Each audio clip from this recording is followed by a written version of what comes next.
Bir şeyi görmədən necə hiss eləyə bilərik? Bəlkə də hər gün izlədiyimiz filmlərdə, videolarda beynimizə təsir edən gizli mesajlar var. Bugün sizə filmlərə yerləşdirilən 25-ci kadr haqqında danışmaq istəyirəm. Hər şey 1957-ci ildə Amerikada bir kinoteatrda başlayır.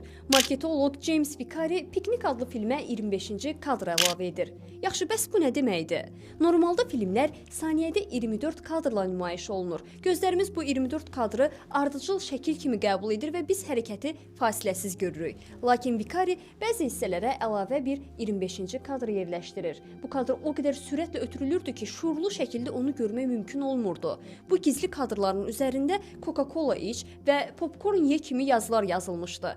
Təcrübənin sonunda iddia edilir ki, popcorn satışları 57%, Coca-Cola satışları isə 18% artır. Bu xəbər sürətlə yayılır və subliminal reklam anlayışı böyük səs-küyə səbəb olur. Hətta bir çox ölkədə bu tip reklamlar qanuni olaraq qadağan edilir.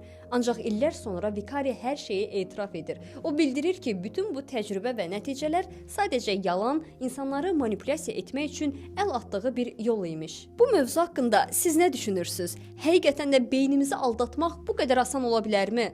Azersel'in təqdimatında texnologiya dünyasından daha çox hekayələr eşitmək istəyirsinizsə, bizi izləməyi və videonu bəyənərək yadda saxlamağı unutmayın.